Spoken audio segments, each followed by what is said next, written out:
안녕하세요. 또 거의 한 달 만에 또 뵙겠습니다. 저는 누군지 아시죠? 예, 그럼 여기에 제가 몇 년? 5년? 가까이 이 강의를 하고 있는데요. 어, 제가 지난 시간에 이어서 어, 최근 그 기술 혁신과 관련해서 또 어떤 세대와 관련해서 전년도에 어떤 상품들이 유행을 했고, 또 우리의 미래는 어떻게 전개될 것인지에 대한 예측, 이런 거를 말씀드렸는데요. 오늘은 금년도에 어떤 상품들, 뭐 이런 것들이 유행을 할 것이고, 우리의 미래는 어떻게 전개될 것인가, 거기에 따라서 어떻게 우리가 대처해야 되는 것인지, 또 한번 우리가 어떤 추세로 변하느냐에 따라서 여러분들이 어떤 기업을 케어를 한다든지 우리 일상을 어떤 패턴으로 가져가는 게 추세인가 하는 것을 점검해보는 그런 시간을 갖고자 합니다.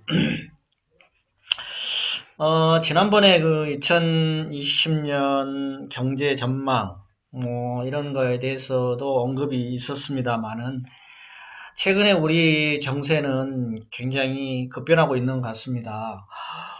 오늘, 뉴스를 보셨을 수도 있고 하는데, 미국발 최근 북한의 김정은 위원장이 뭐 위독설 얘기가 나오면서 지금 주가가 급락하고 있고, 여기에 따라서 우리도 어떤 이게 뭐 아마 미국발이기 때문에 고급 정보일 수도 있고, 최근에 김정은 국방위원장이 북한에서 일어나는 주요 뭐 회의 있잖아요. 거기에도 불참을 하고 뭐 수술을 했다라는 정보도 있고 하는, 이게 큰 이슈인 것 같고요.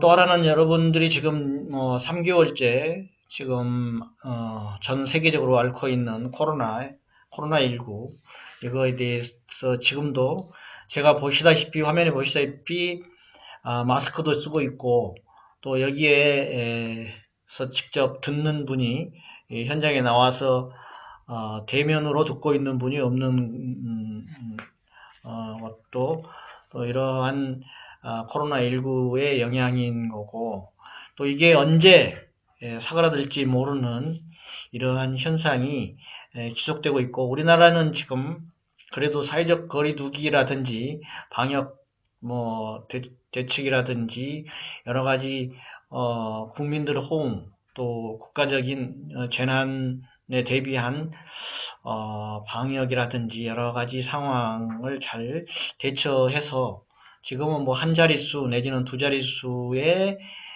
신규 확진 환자가 나타나고 있는 이런 실정이라서 굉장히 안정적이지만, 또 언제 또 집단 감염으로 인해서 언제 발생할지도 모르는 이런 상황에 있습니다. 특히 뭐 외국에, 미국이라든지 유럽 등지에서는 일부 꺾였다고는 하지만 뭐 수백 명씩 뭐 발생하고 또 사망하고 이런 것들이 계속되고 있는 이런 실정입니다. 또 우리 가까운 일본도 우리의 확진자를 넘어서 지금 한참 이슈가 되고 있는 것 같고요. 또 한 가지는, 뭐, 물론 이 코로나19와 무관하게, 지금 뭐, 우리가 2008년 글로벌 금융 위기 이후에 가장 경기가, 뭐, 국내뿐만이 아니라 국나라 안팎, 뭐, 미국, 뭐, 유럽 막론하고, 경기가 둔화될 것이다. 이 뭐, 제조업 부진으로 경기가 하향 곡선을 그릴 것이다. 또 우리 같이 수출 중심 국가에서는 이러한 성장세가 더 악영향을 미칠 것이다. 당초에 뭐 2% 초반대 성장률을 보일 것이다라고 했는데 지금은 코로나19가 덮치면서 마이너스 성장을 보일 걸로 이렇게 예측하고 있는 이런 상황 속에서 최근 총선이 있었지 않습니까? 이 총선 뭐 결과야 뭐 여러분들이 다 아시겠지만 이게 이제 앞으로 어떻게 또 국회에서 여기에 대처하는 막 우리가 생존할 수 있는 그런 법을 만들고 또 국민들을 편안하게 또 이 어려움을 헤쳐나갈 수 있는 그런 국회의 전개 과정들이 상당히 중요한 이슈라고 할 수 있습니다. 이 코로나19 전에는 올해 작년에도 뭐 어려웠습니다만은 금년에 미중 무역 갈등으로 비롯돼서 상당히 수출 주력 상품인 반도체 분야의 수출이 상당히 부진했고 거기에 따라서 국내 기업들의 전반적인 수출 실적이 흔들린 것은 사실입니다. 거기에 따라서 뭐 실업률이 늘어난다든지 경제 성장률이 하락한다든지 물가라든지 여러 가지 좋지 않은 수치를 보여줬던 게 사실입니다. 뭐 앞으로 뭐 당분간 내지는 어떻게 보면 상당 기간 동안의 이 경기 하향 곡선 여기에 따른 국가의 어떤 확장적 재정 정책 정부의 확장적 재정 정책이라는 것은 뭐 국채를 발행한다든지 뭐 자금을 푼다든지 또 경기 부양을 위해서 소비 진작책을 마련한다든지 지금 뭐 국민 1인당 뭐 70만 원을 뭐 100만 원을 주는데 세대당 뭐 70% 범인 70% 전 세대 70%야 한 1200만 세대 정도 되나요? 주느냐 전 세대를 100만 원씩 주느냐 지금 이걸 가지고 여야가 국회에서 논쟁을 벌일 것으로 보는데 그게 얼마를 주든지 간에 이거는 일시적인 해결책일 뿐이지 국가 장기적인 대책은 분명히 아니다라는 거는 누구나 아실 거고 여기에 대해서 여러분들은 여기에 따라서 기업들을 캐리하는 입장이라면 경기가 이렇게 하향 곡선을 긋는데 내가 해줘야 될 부분이 뭘까 하는 그런 부분들 한번 생각해 보셔야 되고 또 그 중에서도 앞으로 내가 케어를 하면서 잘 나갈 수 있는 업종이 뭘까? 뭐 어떤 거를 또 내가 컨설팅을 해줄 것인지 이런 부분도 한번 생각해 볼 필요가 있다고 생각이 듭니다.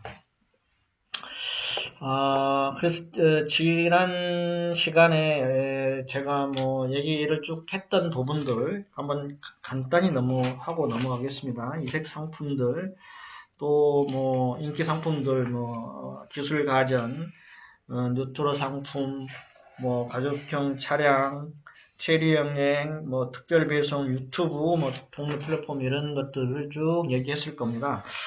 그러면 금년에 인기를 끌고 있는 상품이 뭘까? 여기에 대해서는 지금 뭐 여기 화면에도 나왔듯이 코로나입니다. 코로나19 상품입니다. 코로나19 상품은 뭐 여기에 나와 있는 거 이것보다는 여기 나와 있는 거 한번 볼까요? 비말 방지, 뭐 모자, 후드, 뭐 투명 방호 방역 모자, 여기 뭐 안경도 뭐 김서림 방지제, 뭐 마스크를 계속 쓰고 있으니까요. 또 뭐 일회용 뭐 장갑, 또 뭐 손수건, 뭐 위생상품 이런 것도 뭐 많이 팔리고 있고요. 심지어 뭐 그 비대면 각종 배달 상품 여기에 따라서 생필품 식사 술 완구 이런 것들도 다 배달하는 음, 그래서 배달 업종들이 뭐 일부 배민이 독점하면서 어떠한 수수료 체계를 바꾸면서 국민들로부터 굉장히 상당히 이 외면을 받고 이제 뭐 지자체에서 공공기관 앱을 개발해서 그걸 이용하고 있는 데도 있고 여기 경기도 같은 경우는 지금 개발을 서두르고 있는 이런 실정인 걸로 알고 있습니다. 그래서 다시 배민에서 당초 계획했던 거를 취소를 하고 다시 원점을 하고 있는데 어떻든 이런 배달 문화가 상당히 지속될 것이다. 코로나19로 인해서. 지금 뭐 비대면 얘기했는데 이게 언택트라는 이제 표현이죠. 이렇게 접촉하지 않는다는 건데 이게 이제 온라인 상품들 뭐 그렇지 않아도 우리나라 같은 경우는 홈쇼핑이라든지 이런 걸로 인해서 배달들이 많잖아요. 이 코로나19 때문에 우리나라가 싹쓸이 어디 슈퍼나 이런 데 가서 싹쓸이를 일용품을 싹쓸이 하지 않고 했던 것도 국민성들이라든지 요거에 대해서 코로나19가 아무것도 아니구나라는 그런 시각이라기보다는 이렇게 그 배달, 홈쇼핑 또 이런 것들이 상당히 우리나라는 체계적으로 잘 발전해 왔기 때문에 거의 다 주문을 해서 배달하는 비대면으로 하는 것들이 상당히 다른 나라들보다는 좀 체계가 잘 되어 있지 않았나 하는 데서 원인을 찾아볼 수도 있을 것 같습니다. 또 비대면 하게 되면 많이 요즘에 생각나는 거고 사실 저도 학생들 교수를 하고 있습니다만은 비대면으로 하고 있습니다. 비대면 하고 있는데 오늘 또 제가 여기 나와서 강의를 하는 것도 여러분들이 지금 비대면으로 이렇게 보고 있잖아요. 이런 걸 보면 또 지금 그 학교도 지금 개학은 했습니다만 온라인 수업을 하고 있잖아요. 이런 것도 다 비대면입니다. 그래서 뭐 일부 대학에서는 전국 대학교 중에 현재 뭐 9개 대학인가는 올 학기는 비대면으로 하겠다.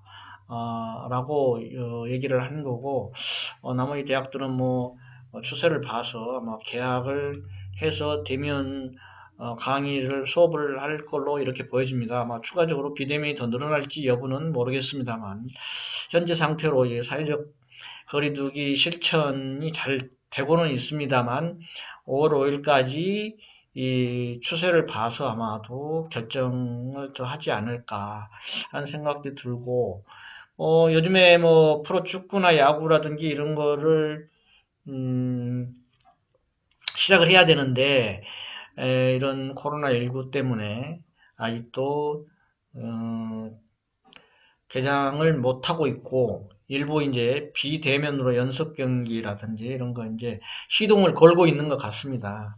아마도 당분간은 비대면으로 아마도 TV 시청하는 쪽 내지는 아마도 개장을 해도 인원수를 극히 제한한다든지 하는 뭐 음식이라든지 마스크를 못 들어가고 한다든지 마스크를 착용해야만 한다든지 아니면 선수들과의 일정한 거리를 대면 못하게 어디 가로막는 관중석을 뭐 설치를 추가적으로 한다든지 이런 거가 당분간은 지속되지 않을까 하는 생각이 듭니다.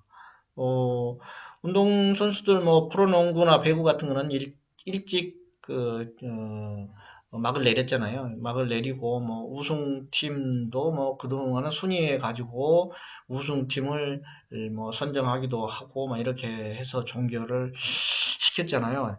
이처럼 이 언택트라는 이런 산업이 앞으로는 상당히 크게 이슈가 되고 앞으로 이게 언제든지 이 코로나19만이 아니고 이 바이러스성 이런 그 무서운 질병들이 계속 나타날 수 있으니까요. 언제든지 이게 새로 나타날 수 있다라고 이렇게 보여지거든요. 그렇다면 이게 대한 대응도 하고 어떻게 보면 우리가 IMF를 겪으면서 상당히 많은 변화가 있었잖아요. 많은 기업들이 쓰러지고 심지어는 은행도 문을 닫고 많은 실업자가 나타났고 거기에 맞춰서 여러 가지 쇄신들을 많이 했습니다. 새로운 도입도 하고 이처럼 이 코로나19가 어쩌면 제가 보기에는 이 비대면 언택트 이 산업, 언택트 산업의 일대 대전환이 이루어지지 않을까 하는 생각이 듭니다. 지금 그 하나로 지금 원격 진료라는 거가 있잖아요. 원격 진료가 우리나라에서 원격 진료를 허용을 하지 않았었어요. 허용하지 않았는데 이게 급격히 앞당겨질 전망입니다. 왜냐하면 지금 현재 뭐 전화 진료로만 받은 환자가 이달의 첫 주 만에 5만 명이 넘었다고 합니다.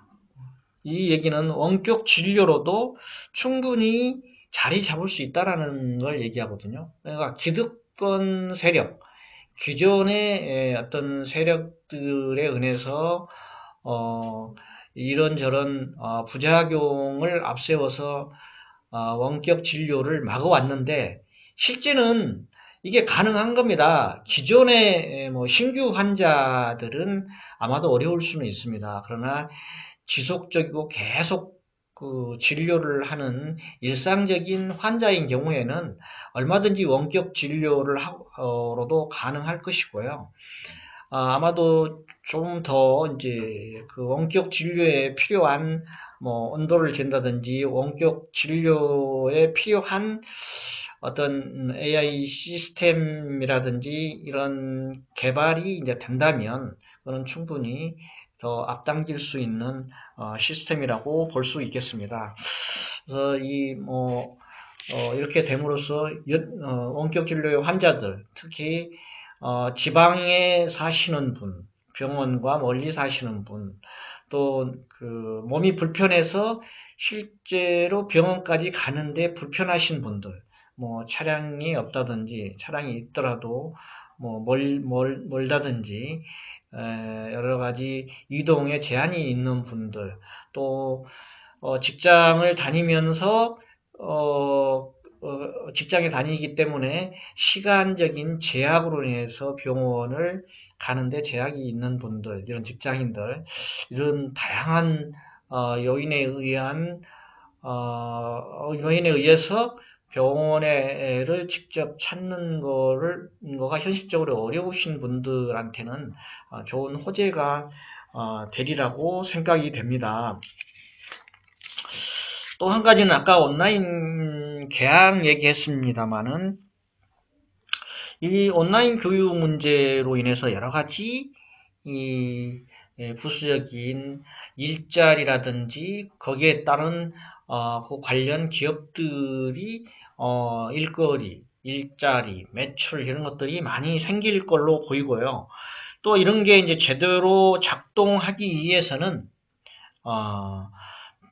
첨단 정보기술, IT가 사실 필수적이죠. IT가 사실 필수적이고, 거기에 따른 거는 이제 뭐 AI 인공지능, 빅데이터, 또 뭐 클라우드, 이와 같은, 제가 지난 시간에도 얘기했던 4차 산업혁명 관련 분야가 발전 속도가 굉장히 빨라질 수도 있다. 이와 관련 기업 것들, 이러한 관련한 인력들이 많이 필요로 하게 된다. 어, 음, 아까 뭐 온라인 계약 얘기했습니다만은 그거 관련해서 직장인들도 재택근무를 많이 하고 있잖아요. 재택근무를 많이 하고 있는데 재택근무를 현재 하고 있는 기업들도 일단 규모가 어느 정도 된 기업들이 주로 많이 하고 있고, 뭐 공기업들도 많이 하고 있고 하는데 어느 정도 시설을 갖춰야 되는데 사실 완벽하지는 않을 겁니다. 그런데 거기에 좀 더 이제 완벽에 가까운 시설을 갖춰야 되기 때문에 그런 기술이 또 필요할 것이고요. 또 이제 뭐 중소기업이라든지 뭐 자영업자라는 이런 분들도 혜택이 갈 수 있는 그런 재택근무도 사실 필요로 하는데 거기에는 지금 아직까지 여러 가지 자금 문제라든지 여러 못 따라서 현실적으로는 어려워지는데 언젠가는 이런 것도 급속하게 그런 재택근무화 하지 않으면 어떻게 보면 도태되는 그런 현실이 닥칠지도 모릅니다. 또 비대면을 하다 보니까 우리나라는 사교육이 엄청 발전돼 있잖아요. 특히 학원 또 아니면 개인지도 이런 것들이 뭐 개인지도는 뭐 비밀리에 하고 있을지는 모르겠지만 온라인 사교육이 더 커질 수 있다. 뭐, EBS에서 지금, 온라인 계약해서 하고 있잖아요. EBS 교육 사이트를 통해서 하고 있는데, 이런 서버는 네이버라든지, MS라든지, 마이크로소프트라든지 이런 데서 맡아서 하고 있기 때문에 물론 초창기에 무리도 있고 하지만 큰 무리 없이 하고는 있는데, 단지 뭐 초등학교나 이런 학생들은 어리기 때문에 부모라든지 케어하시는 분들이 없을 때는 상당히 애로사항이 있는 걸로 알고 있습니다. 그래서 뭐 재택근무하는 직장인들이 지금 뭐 사내 메신저라든지 뭐 화상의 시스템 같은 걸로 지금 하고 있습니다만은 이런 것도 다 뭐 AI가 더욱 더 주목을 받고 있는 그런 거가 아닌가 싶습니다.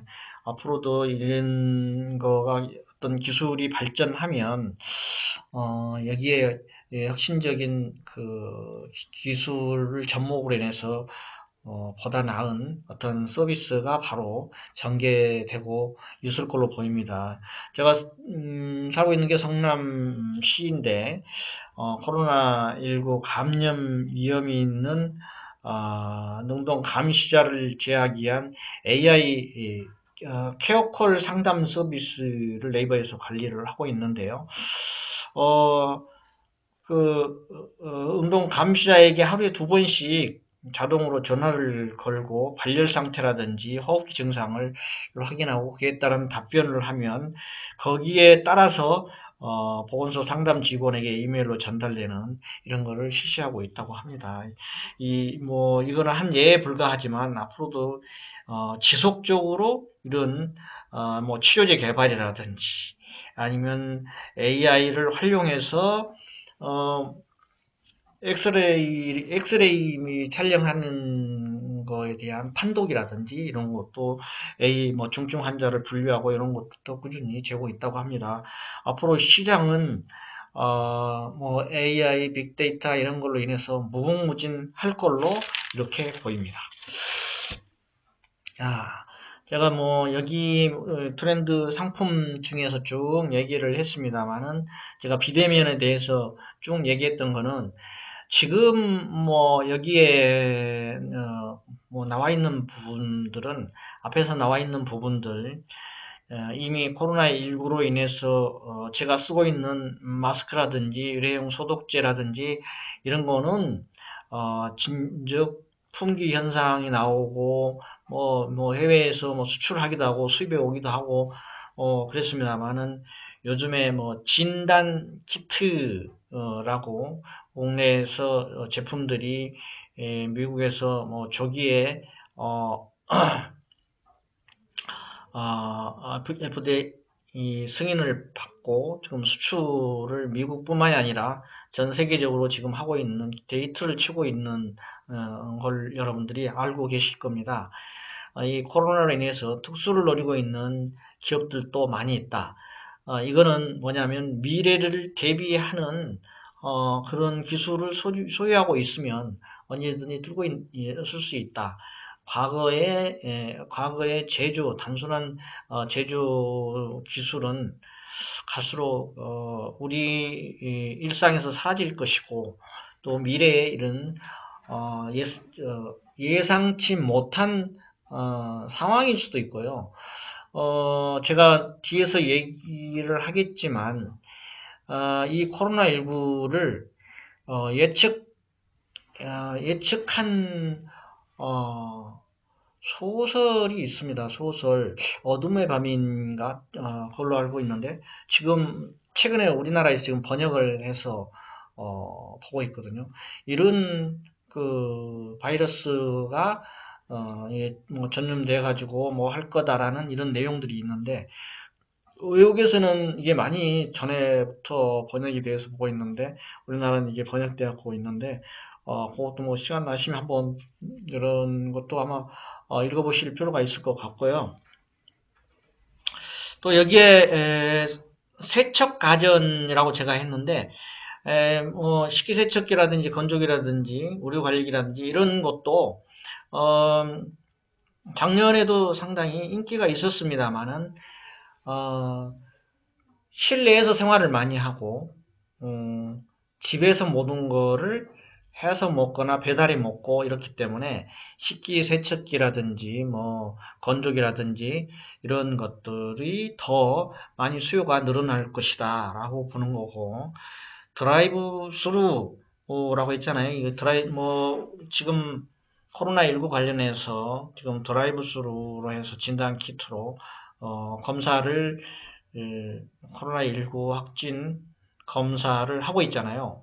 이제 좁은 공간에서 어, 비말로 인한 감염이 될 수도 있기 때문에 자동차를 타고 그대로 있으면서 횟집에서 회를 떠서 직접 받을 수도 있고 고기를 시키고 바로 주문 받을 수도 있고 도서 대여도 할 수 있고 또 최근에 드라이브를 통해서 하고 있는 것들이 실내에서는 요즘에 자제하기 때문에 영화를 볼 수 없는데 야외에서 자동차를 타고 영화를 보는 그런 것도 상당히 유행을 하고 있고 음, 아이디어를 어떻게 구상하고 거기에 맞춰서 어떻게 하느냐에 따라서 상당히 수요는 항상 실내에서 못하는 대체 수요를 찾고 있는 거기 때문에요. 거기에 맞춰서 하면 얼마든지 찾을 수 있다. 그럼 거기에 맞춰서 우리도 마케팅 포인트를 찾으면 얼마든지 할 수 있다라는 생각을 갖고 있습니다. 또 여러분들도 그런 게 맞춰서 한번 생각해 보시고 또 거기에 맞는 많은 정보 제일 중요한 게 요즘에 정보화 시대잖아요. 정보화 시대를 넘어서 미래를 예견할 수 있는 그런 능력도 갖추려면 다양한 경험 내지는 다양한 정보를 접하는 게 무엇보다도 중요합니다. 저도 사실 박사 공부를 하면서 신기술에 대한 개념, 또 빅데이터라든지 AI라든지 여러분들이 요즘에 블록체인 뭐 이런 걸 많이 보잖아요. 블록체인 하면 여러분들이 뭐 어떤 식으로 이해하고 있을지 모르겠습니다만은 블록체인 하면 그냥 단순하게 이게 돈이 되는 거야. 돈이 되는 거야. 이렇게 생각 하기 쉽습니다. 그럴 만한 이유도 있습니다. 돈이 되는 거라고 할 만한 사유가 있죠. 왜 그러냐 하면은 비트코인이라는 거를 여러분들이 머릿속에 항상 그리고 있기 때문에 그렇습니다. 비트코인이 우리나라의 블록체인 지금 그보다 우리나라에서는 지금 이거를 암호화폐라고 얘기하는데 뭐 디지털 화폐라고 뭐 얘기하자, 뭐 암호화폐라고 얘기하자, 뭐 이런 얘기를 하는데요. 뭐 어떤 게 중요한 건지는 아직 뭐 지금 현재 특검법이라고 해가지고 특정 금융거래 정보 보호 및 이용에 관한 법률 개정안 통과되면서 뭐 이제 이런 것들이 이제 계속 주목을 받고 있는 상황입니다. 블록체인이라는 용어가 나와서 여러분들이 이게 시가총액이 어마어마합니다. 비트코인이 158조 정도 됩니다. 그 다음에 이더리움 이게 23조 정도 되고 최근에 아마 뭐 성범죄 관련한 조수빈 그 사건으로 인해서 아마 이게 그 가상화폐로 그 대가를 받고 뭐 이렇게 하면서 좀 안 좋은 쪽 이미지를 많이 받기는 했습니다만은 이게 결국은 앞으로 이게 하나의 화폐로서 발전할 것이다 라고 이 블록체인 전문가들 뭐 각 대학마다 연구소장 내지는 블록체인 담당 을 상당히 연구하는 파트들이 많이 생겼습니다. 많이 생겨가지고 이거에 대해서 어떻게 해야 되는 건가, 또 이거를 뭐 데이터라든지 지식재산권 이런 것도 뭐 토큰화 해야 된다. 사실 제가 뭐 빅데이터 공부를 했습니다만 이 데이터가 외국에서는 사고 팔고 하는 나라도 있습니다. 여러분들이 어떠한 하나의 행위, SNS에서 행위를 한다든가 어디 시장에 가서 물건을 산다든지 하는 이 행위 하나마다가 다 데이터입니다. 그래서 여러분들이 뭐 SNS를 주로 많이 하는 게 뭐 카톡이라든지 뭐 유튜브라든지 블로그라든지 이런 거 댓글을 다는 거 이런 것들이 모두가 사실상 데이터거든요.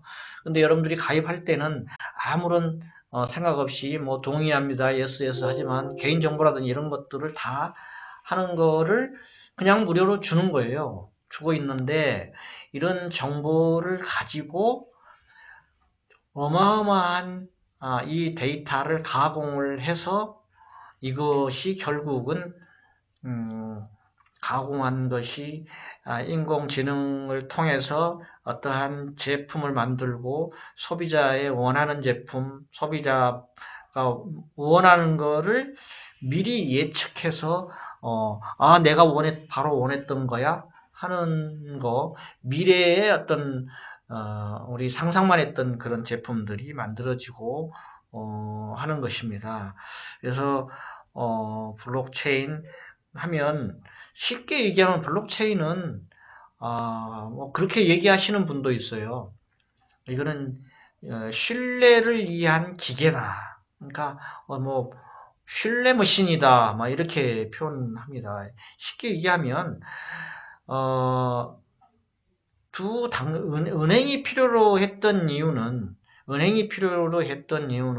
돈 있는 사람이 은행에다 맡기고 돈 필요한 사람이 돈을 쓰고 하는 거는 두 당사자 간에 돈이 필요한 사람과 돈을 필요한 기업이나 개인이 중개를 했는데 서로 믿을 수가 없는 거죠. 그렇기 때문에 돈 있는 사람은 은행에 맡겨서 거기에서 돈을 일정한 수수료를 떼고 받아가는 거고, 돈이 필요로 하는 사람은 은행에 일정 뭐 이자를 지불하고 수수료를 떼고 이용하는 거고 그 중간 매체가 있는데 이제는 블록체인은 그런 중개 역할이 없이 직접 어떠한 망 안에 전체적으로 그거를 같이 공유를 하는 거죠.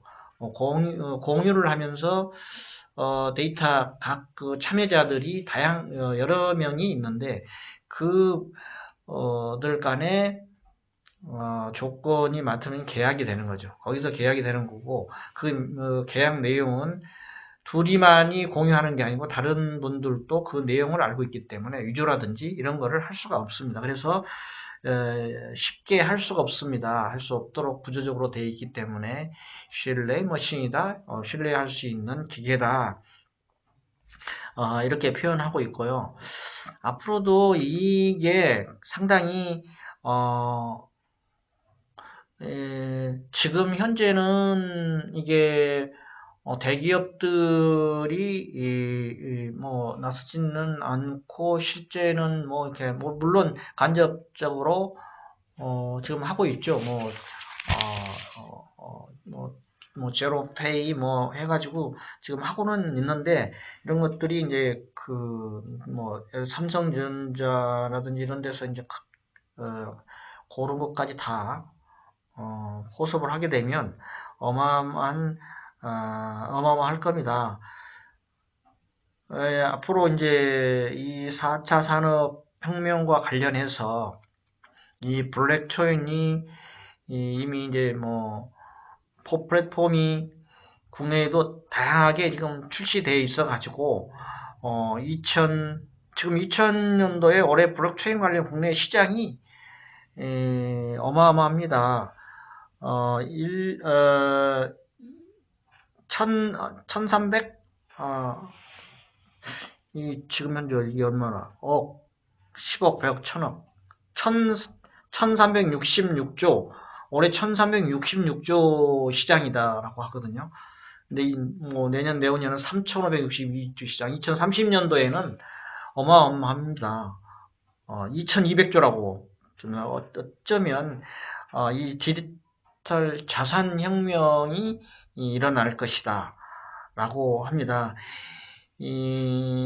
이거가 뭐 드론, 뭐 미래 자동차, 뭐 이런 거하고 다 연관이 됩니다. 다 연관이 되기 때문에 여러분들이 아마도 다음 시간쯤 되면 우리나라의 2040년도, 2030년에서 40년도 미래는 더 멀리는 100년 후가 될지도 모르는 우리 먹거리가 뭔가라는 거를 제가 한번 말씀드리려고 합니다. 사실 우리 스마트폰에서 이 기능이 전에 예언가들이 100년이나 200년 후에 이루어질 것이다라고 생각했던 것들이 지금 당장 우리한테 와 있습니다. 지금 못하는 게 거의 없이 스마트폰이 모든 기능을 하고 있습니다. 그것도 다음 시간쯤 되면 제가 좀 말씀을 드릴 텐데요. 이렇게 우리의 그 일상은 급속도로 변하고 있고 또 여기에 적응해 가고 있고 이번에 뭐 조수빈 사건 같은 것도 텔레그램 이런 사건들도 되게 보면 젊은층 이런 SNS라든지 이런 거에 능통한 젊은 층들, 어린 층들이 여기에 접속을 많이 하고 이용을 해왔지, 연령대가 있는 분들은 이런 거를 할 줄도 모르고 이런 세상이 있는지도 모르고 그랬을 거예요. 마찬가지로 앞으로 이 밀레니엄 세대, 더 낮게는 X세대들이 이끌어가야 할 이 세상에 이런 앞으로의 미래의 먹거리는 여러분들에게는 상당히 호재일 수도 있고요. 여러분들이 좋아하는 것이기 때문에 더 관심이 갈 수도 있고요. 그래서 아마 미래가 항상 위기 뒤에 기회라고 생각하시면 됩니다. 자, 여기 이제 올해의 뭐 또 트렌드 전망 중에 스트리밍 생활이라고 제가 표현을 했는데, 지금 뭐 이게 뭐 올해의 전망이라고 했지만 과거에도 뭐 이루어지고 있고, 과거가 아니고 최근에 이루어지고 있고, 올해는 더 급속도로 이루어질 것이다. 또 앞으로도 계속 이런 방향으로 갈 것이다 라는 얘기입니다. 이게 스트리밍이라고 하는 거가 그 네트워크를 통해 가지고 음성이나 영상을 물 흐르듯이 재생하는 기술이다라고 돼 있어요. 돼 있는데 쉽게 얘기하면 그전에는 다운로드를 했잖아요. 근데 지금은 스트리밍으로 한다. 그러니까 이거를 어떤 저장하지 않고 소유하지 않고 그냥 경험한다. 굳이 내려받고 하지 않고 소유의 시대에서 접속의 시대로 가고 있고 그런 생활을 즐길 것이고 그런 상품들이 상당히 우리 2020년 올해를 지배할 것이다. 그 예를 보면 사는 것도 요즘 젊은 층들이 이게 뭐 소유 개념이 아니고 어떤 즐기는 개념 이런 걸로 하다 보니까 거주하는 것도 공간을 그냥 스트리밍하는 거예요. 그래서 내가 살고 싶은 동네 또 내가 살고 싶은 콘셉트에 맞는 그런 동네에서 다양한 그 콘셉트 공간을 이용해서 내 스타일에 맞게 경험해 보는 거예요. 경험해 보는. 그러니까 넓은 집에서 살고 싶으면 그 짧은 기간 동안 그렇게 생활해 보고 아니면 짧은 기간 동안에 어떤 로망인 어떤 자연과 함께 할 수 있는 그런 공간에 살고 싶으면 그런 공간에서 라이프 스타일을 경험해 보는 거예요. 그러니까 장기간이라기보다는 길지 않은 기간, 내가 일정 기간 동안은 이런 생활을 해보겠다 해서 그렇게 스트림 사는 공간도 내가 원하는 공간으로 이렇게 해보는 그런 라이프 스타일을 경험을 해본다라는 거고요. 또 한 가지는 전문가의 그 추천을 구독한다. 그래서 취미나 여가 활동들을 스트림해 보는 거예요. 그러니까 어떤 전문가들이 추천해주면 그대로 취미 활동이나 여가 활동을 이렇게 따라서 해보는 거예요. 그 사람들의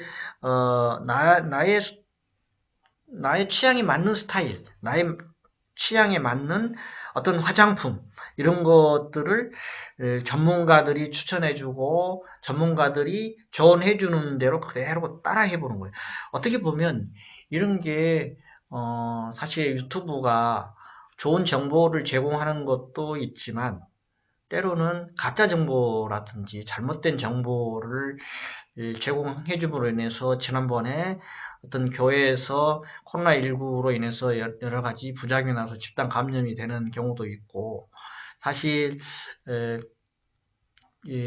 진짜 정보를 제공하는 것은 유튜브 등이 대부분이겠습니다만 일부는 과장돼서 뭐 댓글이라든지 좋아요 뭐 이런 것들을 많이 받아서 어떤 상품화하기 위해서 강한 스타일의 구독자들을 많이 포섭하기 위한 그런 가짜뉴스를 정보를 제공함으로 있어 부작용도 있습니다만은 대부분은 그 전문가들이 그쪽에 박식하신 분들이 고급 정보 아니면 그 스타일에 맞는 정보 추천을 통해서 아니면은 또 제가 그런 분들의 대면을 통해서 그분들이 추천해준 취미나 여가 활동을 따라해보는 그런 것도 하나의 스트리밍 라이프라고 할 수 있겠습니다.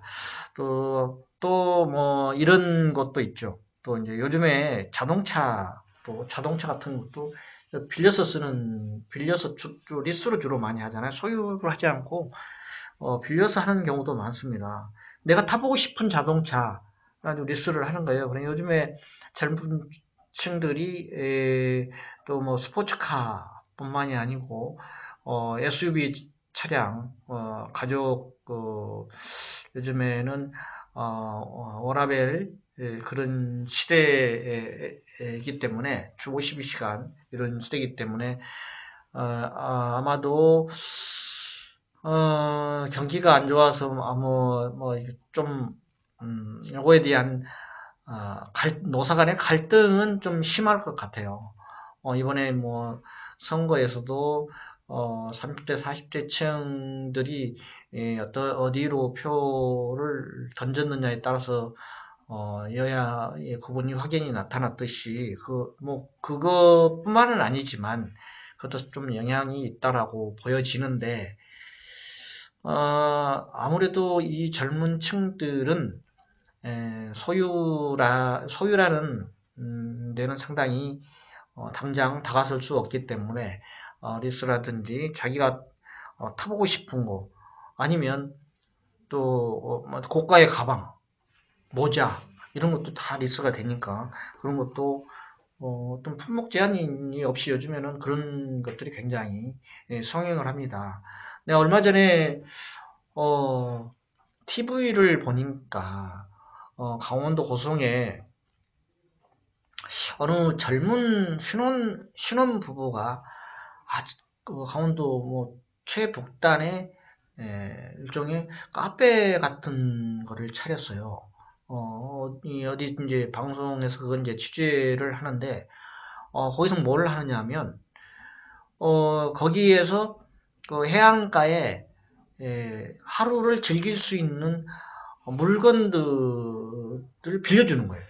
빌려주고 또 거기에 먹을 거 마실 것도 다 해가지고 세팅해가지고 본인이 고르면 그거를 가서 바닷가에서 가족끼리 또는 연인끼리 예, 즐기고 다시 되돌려주는 그런 것들이 있더라고요. 그만큼 요즘에는 본인이 해보고 싶은 것들 그런 남들이 로망인 사항들을 그런 걸 미리 컨셉을 갖춰서 그런 걸 상품화해서 팔고 하고 있다. 이런 그 스트리밍 라이프에 맞는 그런 것들을 해보면 앞으로도 그런 쪽에 포켓을 맞추면 앞으로도 좋은 소재가 되지 않을까 하는 생각이 듭니다. 어, 제가 최근에 그 소유의 종말이라는 제레미 리프킨이라는 분이 이분은 다양한 분야에 상당히 박식하신 분입니다. 뭐 펜실베니아에서 업무를 공부를 했고 지금 연령이 65세니까 이분이 그 소유의 종말이라는 책에서 따온 건데 소유 시대에서 접속의 시대로 갈 것이다라고 예측을 했습니다. 근데 이분이 이 책을 언제 썼느냐 하면 2001년 5월에 썼어요. 그러니까 벌써 이제 다음 달이면 19년 되는 거죠. 이제 19년 되나요? 19년 되죠. 19년 되는 거니까 20년 가까이 되잖아요. 근데 이렇게 예언을 한 게 지금 맞아가고 있잖아요. 근데 우리는 미국이나 이런 데보다는 상당히 좀 미래 그 트렌드가 좀 뒤따라가고 있잖아요. 많이 지금은 좁혀졌습니다만은 이분의 이런 혹시 뭐 여러분들 시간 나시면 한번 읽어보시기 바라겠습니다. 근데 말한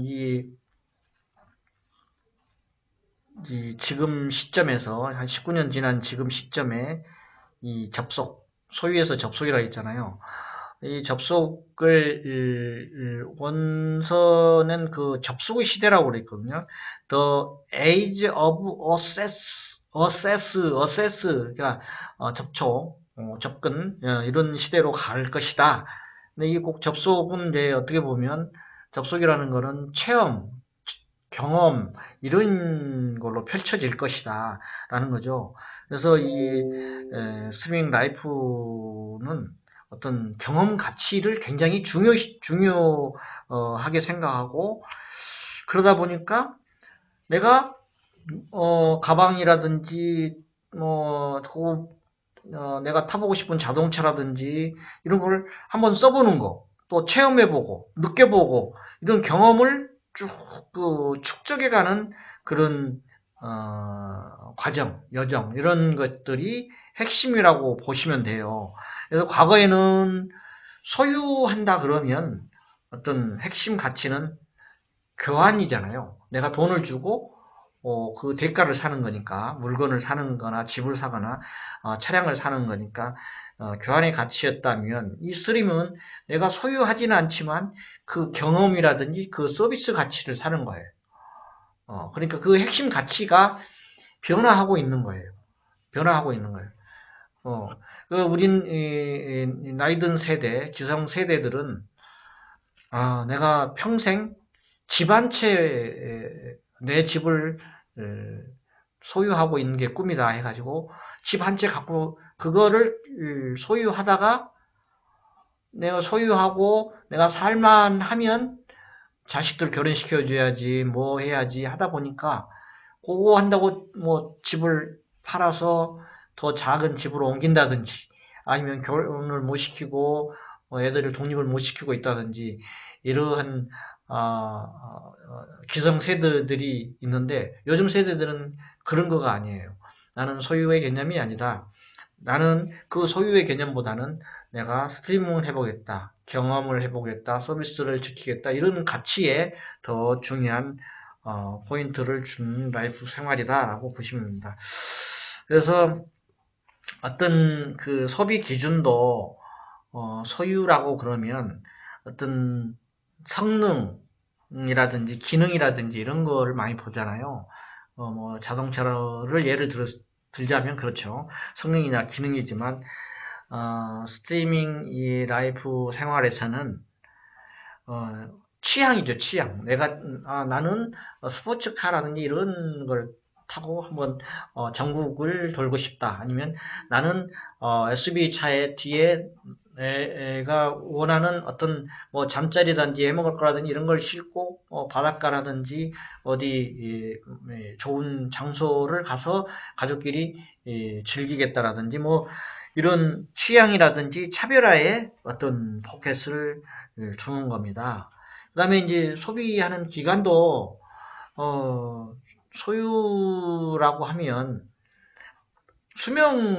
뭐 제품 수명이라든지 이런 걸 많이 따지겠죠. 이거 몇 년 동안 내가 차량을 끌 수 있느냐, 뭐 이런 쪽을 많이 따지겠지만, 뭐, 그, 그걸 접속해보고, 그걸 경험해보는 경우는, 내가 그 기간은 내가 정하는 거죠, 한 1년 동안만 이거 해보자. 그리고 또 다른 차로 한번 바꿔보자. 뭐, 이럴 수 있으니까 훨씬 더 가볍죠. 부담이 없죠. 목돈이 들어가지 않죠. 내가 원하는 걸로, 맞춤형으로 내가 맞춤형을 할 수 있고, 내가 하고 싶은 대로 하는 거죠. 그렇게 할 수 있지만, 이미 이 소비 라이프에서는 내가 원하는 대로 할 수 있고, 내가 이미 표준화되어 있고 이미 정해져 있는 것을 내가 가장 근접한 곳에 것으로 찾는 그 수준에 해당되는 거죠. 그 수준에 해당된다라는 겁니다.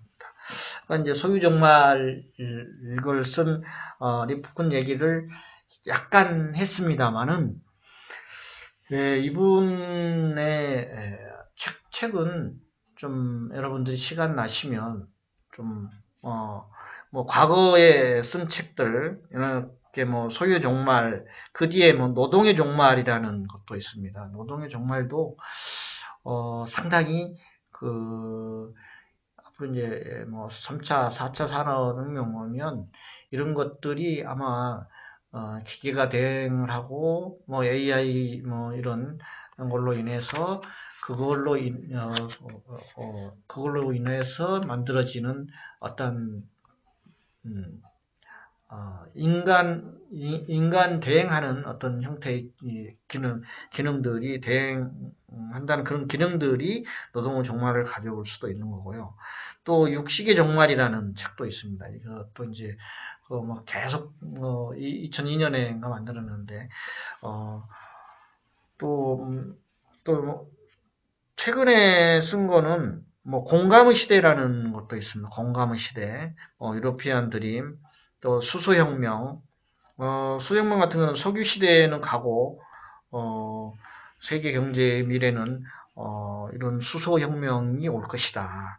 그 다음에 가장 최근에 쓴 책이 그 한계 비용의 제로화라든지 바이오테크 시대에는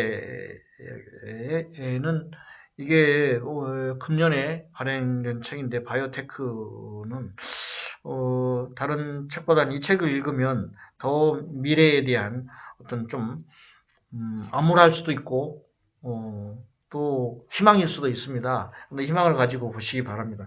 생명과학 기술이 인류의 희망인가 아니면 재앙인가라는 내용이기 때문에요. 좀 이렇게 흥미진진하고 이런 세계로 갈 수도 있겠구나. 사실 이분이 소유의 종말이라는 책을 19년 전에 이게 썼을 때는 뭐 일종의 예언이지만 지금 현실에는 지금쯤에는 현실로 닥치잖아요. 이렇게 짧은 기간 동안 예언이 이게 적중하고 현실로 닥치는 걸 보면 이분이 쓴 바이오테크 시대도 이렇게 20년 가까이 가지 않고 더 짧게 다가올 수도 있습니다.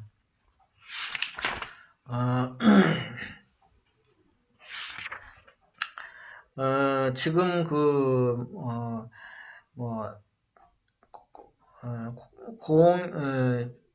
혼자 뭐 거주할 때 실현 불가능한 공용 공간들을 이용하는 뭐 그런 시설도 지금 있고요. 그러면 공동 거주하는 뭐 성수동에 있다고 합니다. 성수동에 그런 공간들을 오픈했다고 하는데 그런 것도 있을 수 있고 요즘 제가 그 프로 중에 그 종편에서 나오는 종편인가요? 어디 프로에 나오는 집이라는 프로를 보면은 전문가의 추천을 받아가지고 뭐 이렇게 집을 이렇게 구매를 하는 경우도 있고 수도권이라든가 대도시에 있다가 그 돈보다 훨씬 덜 들어서 자기가 원하는 집을 자기가 원하는 스타일로 지어서 나 취향에 맞게 그런 것도 지금 많이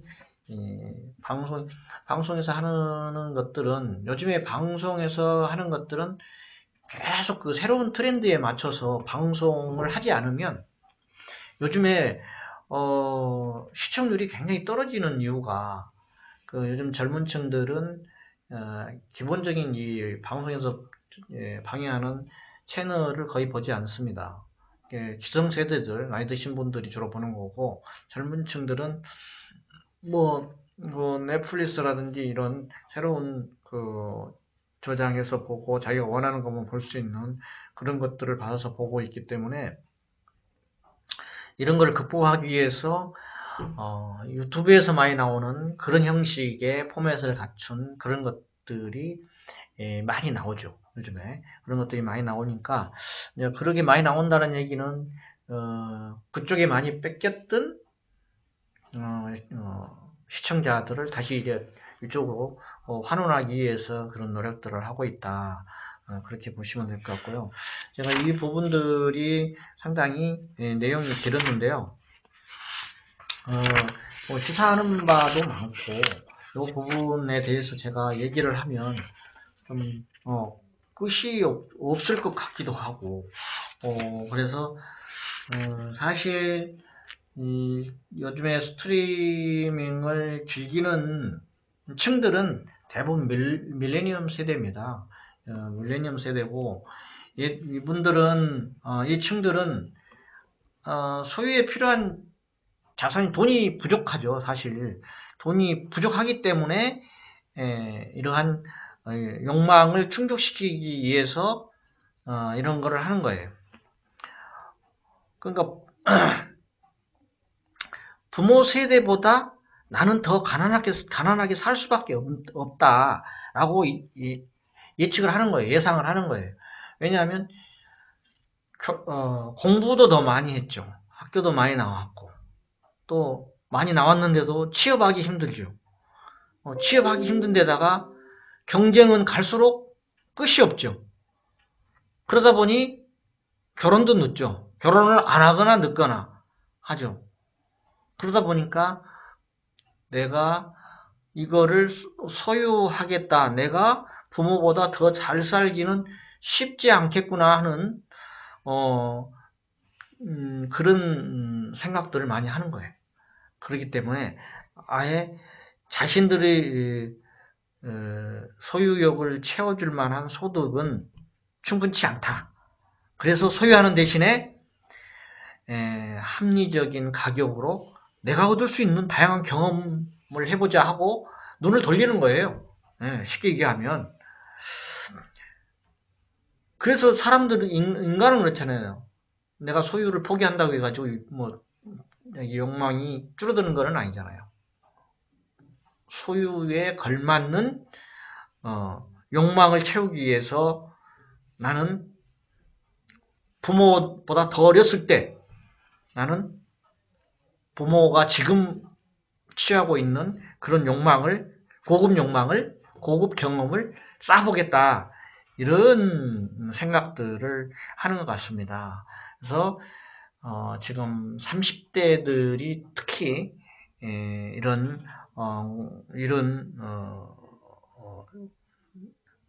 이게 높다고 그럽니다. 그러니까 3대들이 그 현대자동차의 그 제네시스라든지 이런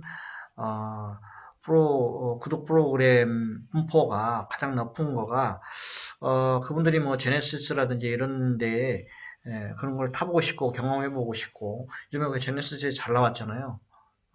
에쿠스 대용할 만큼 좋은 차량이 나오기 때문에 그런 거를 한번 부모 세대들이 누리고 있는 걸 나도 한번 이런 걸 한번 구독해보자. 요즘에 이제 구독이라는 표현 많이 하잖아요. 하도 SNS 뭐 이런 거 하다 보니까 그런 거를 해보고 싶은 그런 야망에서 나온 거 아닙니까? 그래서 자원은 줄어들고 욕망은 자꾸 늘어나고 보는 시야가 자꾸 넓어지니까 그래서 또 이런 스트리밍을 가능하게 하는 것도 어떻게 보면 IT 기술, 플랫폼이 발전한 거죠. 기술이 그만큼 발전했기 때문에 의식주가 생활의 모든 그 서비스라든지 제품을 빌려주기도 하고 구독하기도 하고 하는 거지. 이런 기반 플랫폼이 형성이 제대로 안 되었다면 이것도 현실적으로는 불가능한 거고 요즘에는 뭐 공급자 소비자뿐만 아니고 소비자와 소비자와 간에도 이런 플랫폼이 이어지고 다양하게 스트리밍 이 생활이 확산되는 요인이 된다라고 보시면 됩니다. 그래서 뭐 온라인 상거래라든지 빅데이터, 뭐 클라우드 기술 이런 것들이 뭐 수시로 발전하고 있잖아요. 그래서 결국에는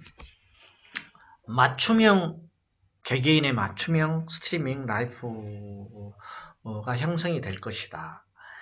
지금 우리가 데이터 3법이 지난 국회에서 정말 어렵게 쭉 묵혀있던 3법이 통과됐습니다. 제가 한참 전에 데이터 3법이 통과되지 않아서 우리가 유럽에 그 엄청난 수출 길이 막히고 있는데 참 안타깝다라고 얘기를 했는데 사실 데이터 3법은 통과는 했습니다만은 전문가들 사이에서 아직 자구 문구 몇 개 조항들이 구체적이지 않고 애매하게 기재되어 있어서 이거를 근거로 어떤 기술을 개발하고 뭔가 시품을 내고 하려고 해도 막상 이게 실제 매출이라든지 이런 게 실행이 됐을 때 어떠한 그 애매한 조항의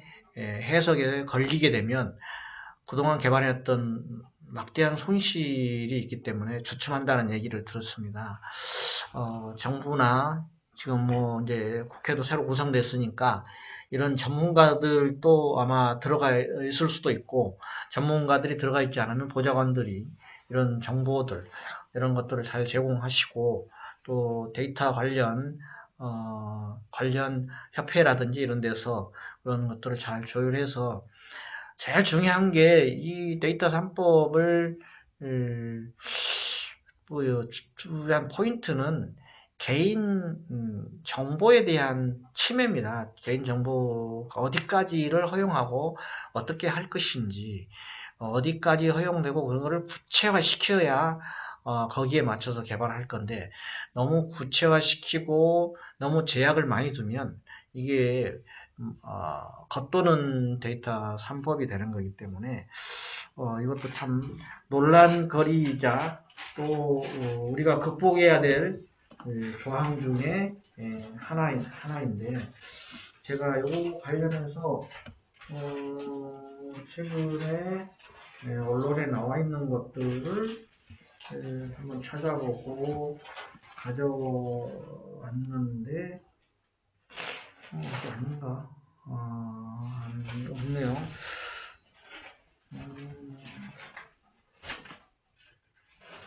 없다. 이만큼 내가 가져왔는데 지금 급히 찾으려니까 없네요. 그러면 다음으로 넘어가겠습니다. 어디까지 해야 될지를 모르겠네.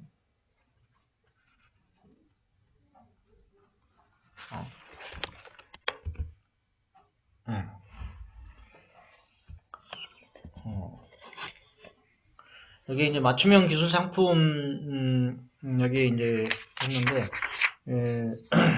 사실 요게, 이 맞춤형 기술 상품이라고 하면, 기존에는 우리가 산업화 시대에는 대량 생산을 했잖아요. 그거가 이제 다품종 소량 생산 체제에서 지금은 고객에 맞는 상품, 고객 개인의 니즈를 예측해서 거기에 맞는 상품, 서비스를 제공하는 기술 상품으로 진전되고 있습니다. 그런 상품들, 그런 것들이 상당히 대유행을 할 것이다. 왜냐하면 데이터 3법 적용을 하고 이게 이제 완벽하게 좀 돼가지고 시행을 하고, 또 정부에서 지금 데이터 이런 거를 많은 걸 확보를 해서 그런 것들에 맞춰서 지금 하고 있는 것들, 또 거기에 따른 분석, 또 거기에 맞춰서 개인화된 플랫폼을 얼마만큼 잘 만들어내느냐, 여기에 따라서 맞춤형 상품들이 가속화될 것이다. 그래서 이런 이제 예를 이제 들자면 그렇습니다. 이런 제가 어떤 예를 하나 들겠습니다. A라는 분이 이 직장에서 퇴근을 하고 자리에 뭐 앉아서 쇼파에 앉아서 모바일 쇼핑을 하는 거예요. 모바일 쇼핑을 하는데, 지금 현재도 뭐 이런 거는 하고 있죠. 근데 마음에 든 신발이 딱 나오자 이제 구매 버튼을 딱 누르는 거예요. 그러면 여기까지는 우리가 이제는 할 수는 있죠. 그런데 앞으로는 어떻게 전개될 걸로 보이냐. 누르면 바로 알람이 울리고 우리 월급을 관리하는 앱이 작동하고, 그 앱이 작동하면서 그 A라는 사람에 딱 맞는 적정한 소비자 가격 제품들을 쭉 예시를 해주는 거예요. 그러면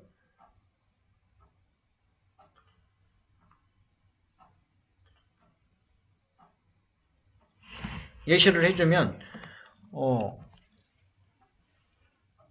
거기에 A라는 분은 그 맞는 것 쭉 예시를 해주면 그걸 딱 원하는 거를 누르면 되는 거예요. 그게 뭐냐 하면 이 이 데이터가 이 각 개인에 대한 데이터, 그러니까 고객 개인에 대한 기존에 쭉 데이터들이 여기에 제대로 들어가야 되고, 거기에 맞춰서 분석을 하고, 개인에 맞는 취향과 맞춤형, 상품, 가격, 이런 것들을 딱 제안하는 것들이 딱 나타난다는 거예요. 그러면, 어, 대면할 필요도 없고, 비대면으로도 되고, 내가 원하는 것들이 딱 나오니까 얼마나 좋겠어요. 그런 것들이 이제 앞으로 머지않은 시대에 나온다. 어쩌면 그런 것들의 일부는 금년에도 나올 것이고, 또 이런 것들이 최근에 이제 특히 이제 카드사, 금융권에 보면 그런 것들이 실제 이미 출시되고 있죠. 출시되고 있다라는 게 뭐냐면 카드 소비하는 패턴을 가지고 이분은 화장품을 주로 소비를 한다. 소비를 해도 주로 일요일날 아니면 일요일날 소비를 많이 한다. 주로 봄에 상품을 많이 산다. 그리고 어떤 제품들을 많이 산다. 그래서 그런 상품들을 그 계절에 맞춰서 그런 것들을 요즘에는 개인한테 지금은 메시지로 발송을 많이 하죠. 메시지 이렇게 발송을 많이 하는데 앞으로는 그런 것들이 어디까지 진전이 되느냐 하면 예를 들어서 방금 그런 패턴이 있는 분이 A라는 백화점에 가면 딱 진화를 가면 그분이 가는 동선에 불이 켜지는 거예요. 동선이 환하게 밝혀주는 거예요. 그래서 거기 동선에 딱 다다르면 거기에 맞는 상품들이 그 사람 앞에 어떤 특별한 빛을 발한다든지 그 사람한테 이렇게 비춰지는 거예요. 그런 식으로 전개가 된다는 거죠. 실제 이게 지금은 중국에서는 우리보다 이런 것들이 빠르지 않았는데 지금 중국은 이 데이터 법들이 상당히 그런 거에 대해서 허용이 되면서 그런 것들이 상당히 앞서가고 있다. 앱이라든지 이런 것들도 다 만들어져 가지고 그런 것들이 많이 시행되고 있다라는 얘기를 들었거든요. 근데 참 아쉽기는 해요. 우리나라는 어떻게 보면 이런 것들이 개인에 대한 보호도 있고 개인에 대한 개인이 물론 이제 이거를 오케이 해줘야 되는 거고 또 그걸 가지고 가공했을 때 그거를 가공하고 그걸 상품화하는 기업들은 기업 윤리 개인에 대한 그 어떤 개인 프라이버시를 침해하지 않는 그런 거를 지켜야 되고 그런 거를 어떻게 보장하느냐 또 어디까지 허용하느냐 여러 가지 충돌하는 문제들이 있습니다. 그래서 참 이게 데이터 3법이 통과는 됐는데 이게 한참 이게 개망신법이라고 얘기를 했어요. 그랬던 게 이제 뭐 앞자를 따가지고 개망신법이라고 했는데 개인 신용정보보호법이고 뭐 이제 통신망법이고 뭐 신용보호법이고 이러다 보니까 개망신법이라고 이렇게 했는데 이게 잘못하면 이게 개망신법이 될 수도 있고 이게 잘 쓰면 대박일 수도 있습니다. 이걸 잘 활용해서 이게 개인에 대한 그 정보가 유출되지 않지만 개인한테는 굉장히 도움이 되는 법일 수도 있거든요. 내가 예측하고 내가 바라던 상품이 나올 수도 있고요. 내 개인한테 내가 그 정보를 허용을 하게 되면 의료 기술도 엄청난 변화를 가져올 수도 있습니다. 어, 지금은, 어떤 병원에서 어떤 의사들이 어떤 진단을 하면 어떤 의약품을 치료제라든지 이런 걸 줄 때 배운 기술도 뭐 의과대학에서 배운 기술 그걸 가지고 본인이 좀 이제 공부한 걸 가미해서 노하우 가미를 해서 진단을 내리고 약도 일정해요. 이게 뭐 투여하는 게 뭔 약 쓴다, 뭔 약 쓴다 이렇게 나와 있지만 개인에 대한 어떤 개인에 대한 신체의 건강, 어떤 기능에 대한 모든 것들이 데이터화돼 있다면 거기에 맞는 보다 정밀한 진단, 보다 정밀한 의학 투여, 거기에 맞춤형 약제 개발 이런 것들이 머지않아 될 겁니다. 머지않아 되면 우리의 생명과도 연관이 되어 있고 우리의 미래의 생활과도 윤택한 생활과도 연결돼 있고 또 그렇게 되면 우리의 많은 시간을 우리들이 하고자 하는 것에 소비할 수도 있을 거예요. 그러니까 쉽게 얘기하면 내가 어떤 선택을 하는데 고민할 필요도 없고 내가 이 병원 저 병원 다니면서 이게 맞나 저게 맞나 할 필요도 없고 그런 불필요한 시간들을 내가 활용하고자 하는 곳에 활용할 수도 있기 때문에 생활이 윤택해질 뿐만이 아니고 어떤 측면에서는 비용도 절감이 될 수도 있고 다양한 사회 변화도 일어날 수 있다라고 생각이 듭니다. 그 다음에 제가 요 부분을 더 나가야 될지 말아야 될지 모르겠는데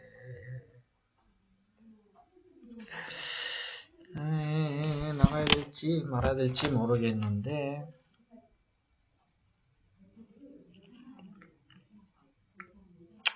코로나19 스트리밍 맞춤형 기술 다음 하나는 제가 이 오팔 상품하고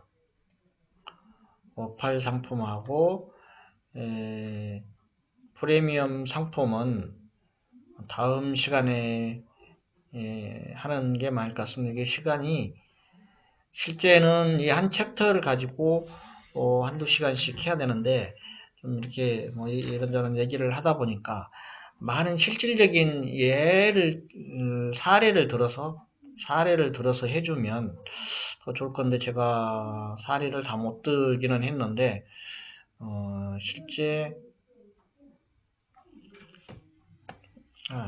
자꾸 이게 넘어가네. 맞춤형 기술 상품은 다음에 맞춤형 기술 상품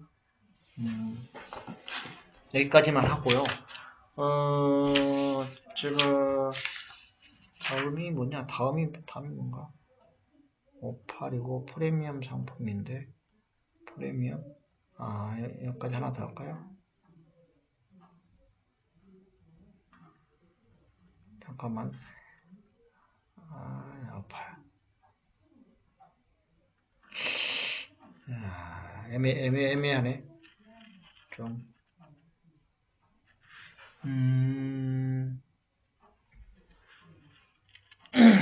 오팔 상품을 좀 할까요? 오팔 상품 좀만 하겠습니다. 그러면 펜싱으로 할까? 오팔 특화 생존.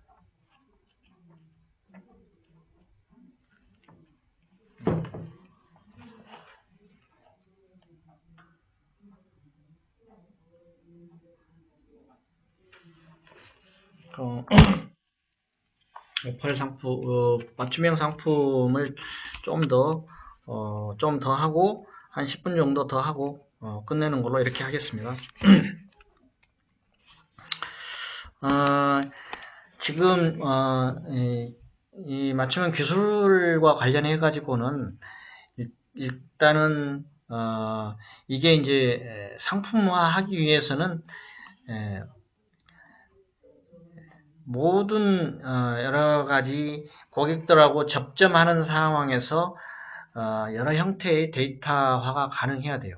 데이터화가 가능하다는 얘기는 데이터라고 하는 거는 이 수치로 나와 있는 정형화된 데이터도 있고 비정형 데이터, 뭐 데이터 이런 것들이 있는데 이런 것들이 지금은 다 수치와 언어화 이게 다 이게 할 수가 있거든요. 이런 거 갖고 여러분들이 좋아요, 뭐 싫어요, 뭐 이런 것도 하는 거 있잖아요. 이런 것들이 다이 데이터 언어화 합니다. 언어화 해가지고 이걸 가지고 이제 뭐래 이걸 가지고 데이터화 해가지고 이거를 AI 알고리즘을 거쳐가지고 분석을 합니다. 분석을 하고 이걸 통해서 다양한 미디어를 통해서 서로 커뮤니케이션을 합니다. 그래서 이 데이터 모든 것을 데이터화하는 거가 상당히 중요하죠. 이런 기술을 사실 빅데이터 전문가를 양성하는 이유가 이런 거를 어떻게 데이터화 하느냐에 따라서 이 AI 기능이 업데이트가 되는 거죠. 업데이트가 되고 또 이걸 통해서 분석을 하고 이걸 통해서 고객에 맞는 상품을 만들어내는 거죠. 실제 이 중국에는 그 택시 앱이 있답니다. 택시 앱이 있는데 물론 이 앱은 어떤 식으로 하느냐면 기존의 차량 이동 데이터 그동안에 이 차들의 차량의 이동 데이터하고 7년간 축적된 그 기사의 운전 습관, 그 다음에 운전 시간, 또 호출한 승객, 뭐 이런 데이터들을 쭉 축적을 해가지고 이걸 가지고 고객 맞춤형 서비스를 하는 거예요. 그러니까 그 호출한 고객에게 맞는 그 고객의 성향, 그러니까 호출한 고객의 성향, 우리가 데리고 있는 기사의 성향, 거기에 맞는 분들을 배치를 하는 거예요. 그러면 엄청나게 고객 만족을 하겠죠. 그러니까 예를 들어 술 취한 고객이 있는데 술 취한 고객을 응대를 잘하는 기사가 있을 수 있고 또 그거를 응대를 못하는 고객이 있을 거 아니에요. 그런 분들은 그분이 기존에 그 고객을 실제 응대를 해줬다든지 아니면 응대를 안 했지만 그 술 취한 고객을 응대를 얼마만큼 잘하는 그런 기사를 거기다 배치한다든가 이렇게 해가지고 서비스 만족을 시키고 한다는 거죠. 뭐 여러 가지 이제 아까도 얘기했지만 과거에는 뭐 아주 오래 전에는 대량 생산 체제, 대량 생산 방식에서 다품종 소량 생산을 거쳐서 이제는 고객의 니즈에 맞는 상품 시대로 전환했다. 그래서 그러기 위해서는 소비자들의 취향에 이런 것에 맞춤형 기술이 적용될 수밖에 없다. 그 밑바탕에는 이러한 데이터가 필요한 거고 AI를 활용해야 되는 거다. 그래서 앞으로는 생산자 중심이 아닌 사용자, 소비자 중심의 상품이 가속화될 것이다. 그래서 이런 거를 초소형 모듈화한다 이런 얘기로 합니다. 그래서 어떤 여러 가지 모든 데이터를 실제로 이 상품화할 수 있는 도구화해야 된다. 그리고 이런 도구화하고 분석하고 AI 하기 위해서는 고객과 소통할 수 있는 수단이 없다면 아무 쓸모가 없는 거죠. 쓸모가 없는 거기 때문에 기술이 따라야 되는 거고 이제는 미디어 발달로 인해서 하나의 댓글 하나하나마다의 소비자가 생산하는 모든 정보 그 다음에 기업과 소비자의 쌍방으로 왔다 갔다 하는 정보. 과거에는 생산자 일방이었다면 쌍방향의 어떤 정보 이런 것들이 다 어떤 기술 사용 빈도나 고객 접점의 이런 증가가 계속 늘어남으로 인해서 결국은 생산자가 이런 접점이 늘어나고 증가함으로 인해서 거기에 맞는 제품이 나옴으로 인해서 결국은 다른 기업보다 앞설 수 있다라는 겁니다. 그 얘기는 소비자 니드를 제대로 파악해서 소비자가 원하는 방식대로 나가지 않으면 결국은 그 기업에서 생존할 수 없고 소비자의 완벽한 맞춤형 상품이 됐을 때, 그러니까 소비자의 행동 경제학에 맞춤형 그런 게 됐을 때 초개인화하는 그런 상품이 결국은 승자가 될 수 있다 하는 얘기입니다. 아까 제가 국내 카드사들도 과거에는 마케팅을 할 때 어떤 섹터를 정해가지고 대량으로 메일로 뿌리거나 메시지로 보내거나 이랬는데 지금은 정말 그 소비층별로 세분화해가지고 그 개인화해서 그 개인 소비 성향에 맞춰서 거기에 맞춰서 지금은 메시지를 보내고 있다. 근데 이제 우리는 그보다 더 진전된 그런 거를 추구를 한다. 그거는 뭐냐면 각 개인에 대한 성향을 더 구체화해서 이 고객이 비대면할 때는 어떤 상품들이 폰에 딱 뜨고 또 대면으로 백화점이나 이런 데 직접 갈 때는 거기에 매장에 들어서는 순간 어떤 방향을 쭉쭉쭉 안내하는 그런 메시지가 나오고 상품이 화면에 이렇게 반짝반짝 비친다든지 그거를 이렇게 추천할 수 있게 그냥 자동으로 나온다든지 이런 것을 함으로 인해서 판매자도 좋고 소비자도 그만큼 시간 단축을 하고 자기를 만족하는 느낌을 갖고 있기 때문에 더 만족하지 않을까. 결국은 앞으로는 사용자, 소비자를 예측을 해서 그 소비자를 예측한다는 것은 맞춤형 기술을 바탕으로 그러기 위해서는 데이터를 바탕으로 개인의 상황인지라든지 어떤 어시스트를 넘는 예측 단계까지 가서 원하는 상품, 원하는 서비스를 해줘야만이 된다. 과거에는 문자를 보내도 그냥 고객님 이랬지만 지금은 이름을 붙여서 누구님 또 뭐 이런 식으로 해서 더 구체화하고 더 개인화하고 이런 것들이 앞으로 더 우리 일상에 다가올 것이다. 이런 게 다가올 것이고 아까 뭐 소위에서 경험으로, 관여로 또는 접속으로, 경험으로 이렇게 변하는 상품들이 지속적으로 나올 것이다. 이런 얘기를 끝으로 오늘 강의를 마치도록 하겠습니다. 수고하셨고요. 코로나 때문에 여러분들이 여러 가지 애로사항도 많고 여러분들이 케어하는 기업들도 직접 방문하기에는 상당히 좀 서로 껄끄럽고 하기 때문에 저도 뭐 강의도 하고 지금 뭐 여기서도 뭐 비대면 강의를 하고 있습니다만은 지금 비대면으로 여러 가지 교수 활동도 하고 있고 또 저도 이제 기업에도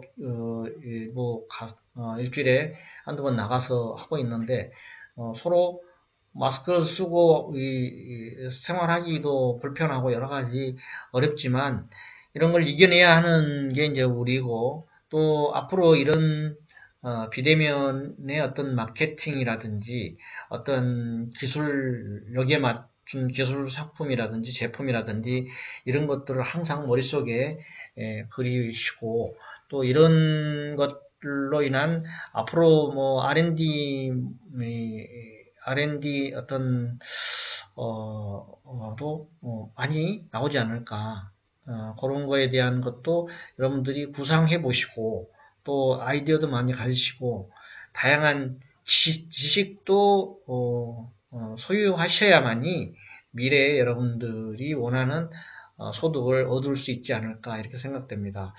다음에는 오늘 못한 부분과 함께 제가 여러분들한테 해주고 싶은 제가 이제 기술 혁신 관련 이런 것들을 하고 있는데 미래 먹거리, 먼 미래의 먹거리, 한 20년 후의 먹거리들, 뭐 아니면은 당장 내년이나 내후년에 나타날 수 있는 먹거리들, 그런 것들에 대한 얘기도 한번 해보겠습니다.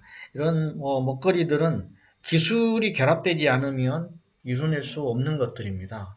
근데 여러분들이 케어하는 기업들 중에는 이런 거에 근접한 기업들이 꽤 있을 수도 있습니다.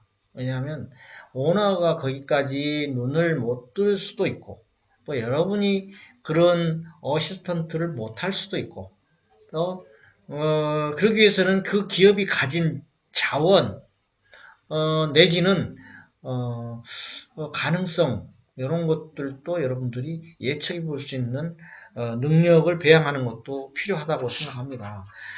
당장 지금 정부 과제 사업으로 이걸 지금 하고 있잖아요. 뭘 하고 있느냐. 지금 전기자동차 부분들이 있지 않습니까?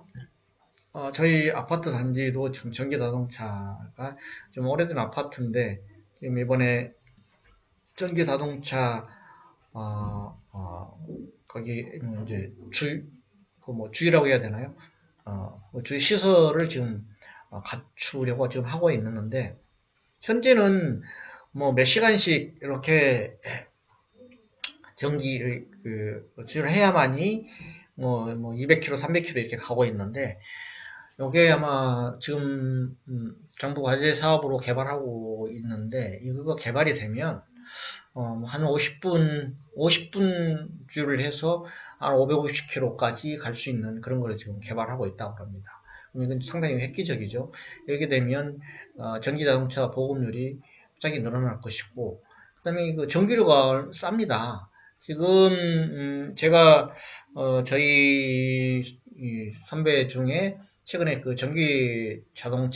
전기자동차를 샀다고 그러는데 주유 시간은 상당히 길고 주유 시간은 한 꽤 몇 시간 이렇게 한다고 그러는데 이동 거리도 뭐 300km 이 정도 뭐 250인 300인지 이 정도 뛰는데 문제는 가장 장점은 5,000원 정도밖에 안 든대요. 비용이. 그렇기 때문에 얼마나 좋습니까? 그런데 이동 거리 그거를 주유하는 시간 이런 것들이 많이 걸리기 때문에 이런 점들을 개선할 수 있는 사업들이 지금 진행되고 있습니다. 그 외에도 많은 사업들이 진행되고 있고 앞으로 여러분들이 관심을 갖고 어떤 아이디어를 가지면 여러분 미래 먹거리도 많이 있을 수 있고 여러분들이 케어하는 기업들도 성장할 수 있으니까 이런 것들 관심을 가져주시기 바라겠습니다. 이상으로 마치겠습니다. 감사합니다.